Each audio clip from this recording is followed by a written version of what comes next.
Ya Ali Madad to everyone listening from both of us here. Mawlana Madad. And welcome back to the Deep Dive. We've got something pretty interesting today. We're diving into a set of Q&A excerpts from some recent Multifaith sessions. That's right. Now, we did cover this in an Urdu session already, and, well, lots of you asked for an English version, so here we are. Yep, the link for the Urdu version is in the description if you'd prefer that. But today we're going to pull out the key insights in English. Exactly. Our goal here is really to get straight to the answers on some topics that, that generated a lot of interest, some quite challenging ones too. Yeah, the source material is great for that. Direct responses on, everything from global politics and policy to how worship might evolve, and even down to personal advice on family life and, believe it or not, marathon running. Yeah, quite the range. So we're aiming to get right to the core of what the community seems to be asking.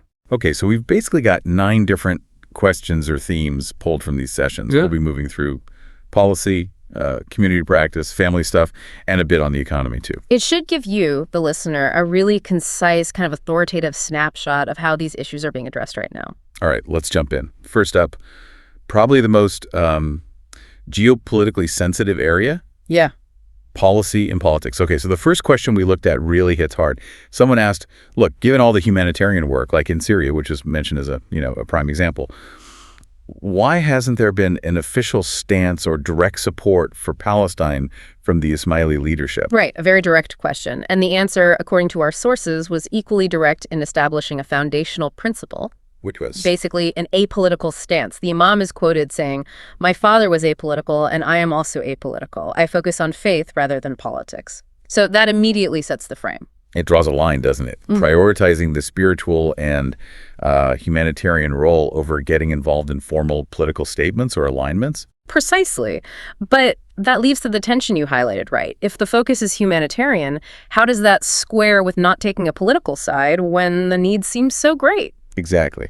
Well, the way it seems to be navigated is focusing on practical action versus, let's say, political declarations. The sources show a clear reluctance to get tangled up politically.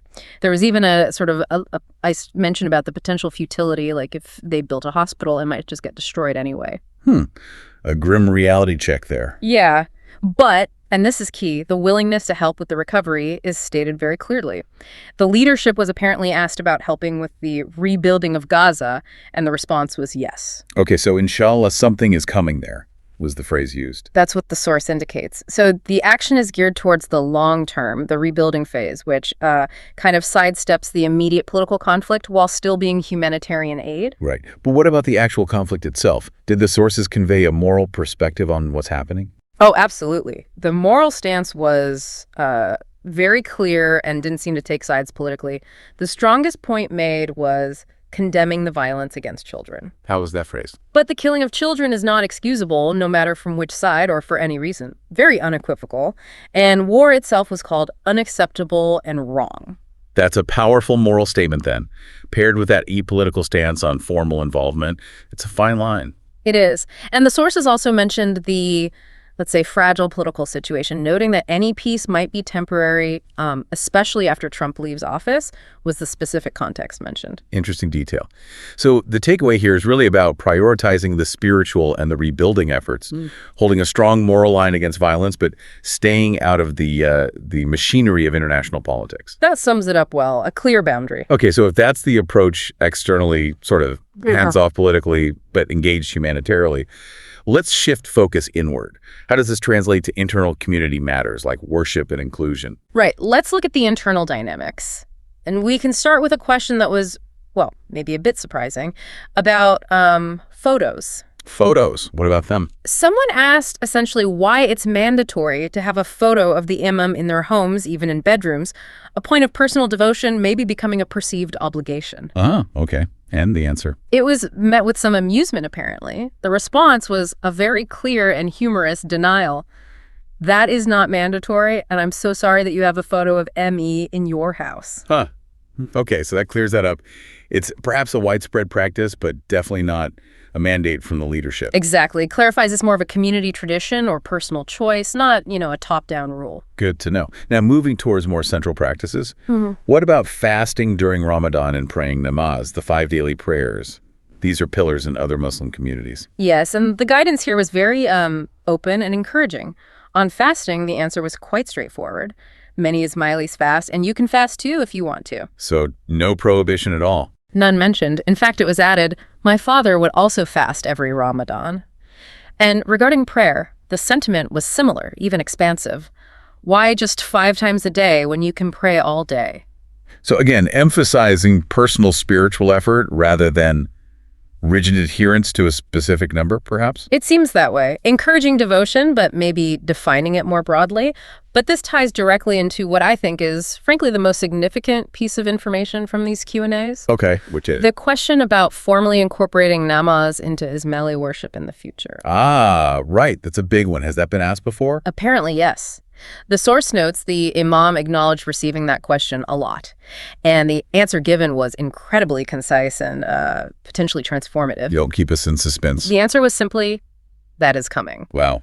Okay, just that is coming. Yep. No ambiguity there. It signals, a major potential evolution in core spiritual practice down the line. That is huge news for the community. That kind of direct, forward-looking statement is exactly why examining these sources is so valuable. Couldn't agree more. Now, staying on this theme of internal practice and community, let's talk about inclusion.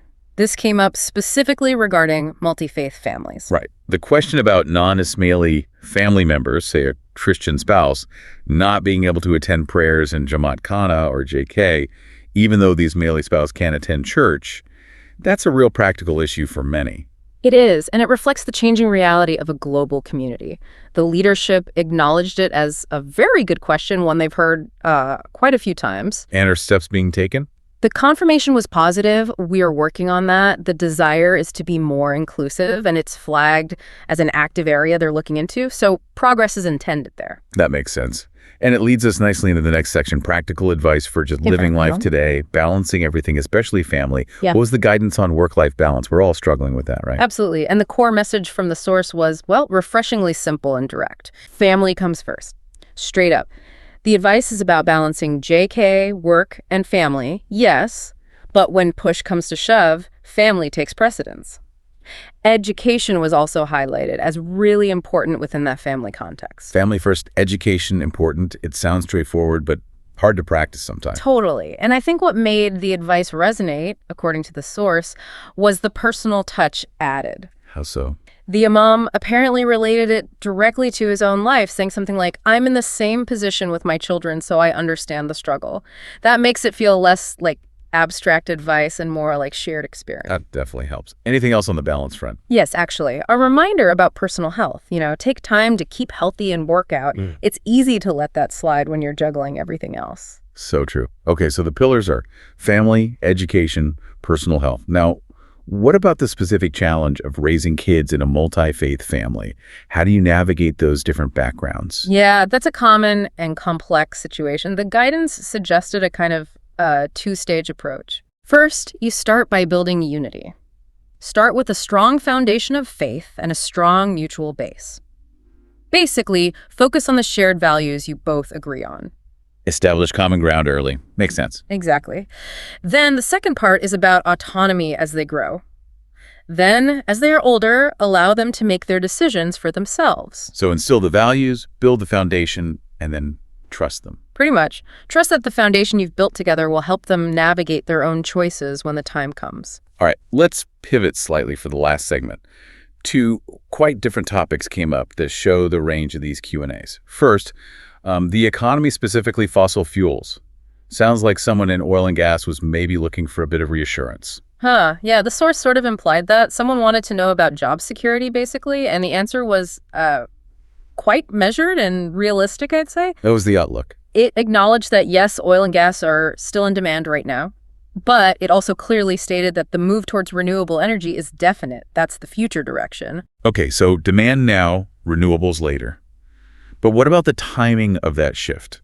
That's the crucial part for anyone in the industry. Right. And the message there was one of, let's say, gradual change. The quote was something like, the sun will set very slowly on oil and gas, especially for cars. Slowly. So not an overnight collapse, but an eventual decline. Exactly. It wasn't presented as a crisis, more like an inevitable long-term transition. And there was even a little nod to the likely location of the questioner, saying, you're in the right city for oil and gas, which, suggests maybe Houston or a similar hub. Acknowledging the present reality while pointing to the future. Correct.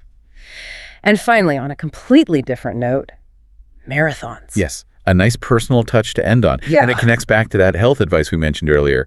Someone asked about the next marathon plans. Is Boston on the cards? New York? Apparently not Boston. And too late for New York this time around. The reality check was, at my age, I can really only do one per year. Fair enough. Yeah. One marathon a year is still impressive. It is. But there was interest expressed in one particular race, the Houston Marathon. Oh, interesting. Why Houston? Because it's in January, and the route apparently runs right past the Ismaili Center there, so a nice local connection, #tagged outro.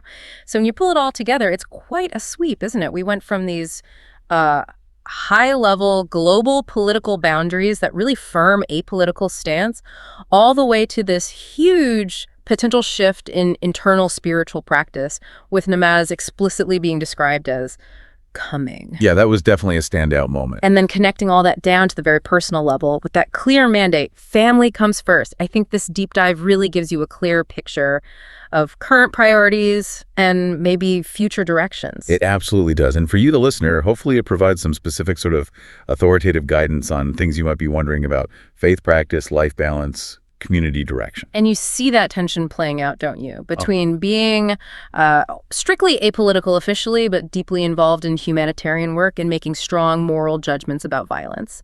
That's a great point.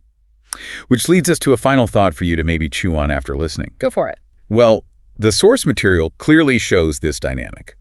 On one hand, this global humanitarian reach alongside strict apolitical governance.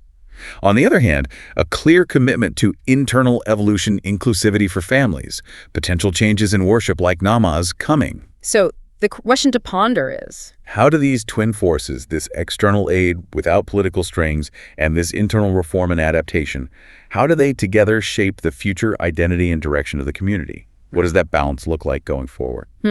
That's definitely something to think about. That tension between tradition, evolution, global reach, and staying grounded in core principles. Exactly. Something for you to mull over. Until next time, keep digging into the sources.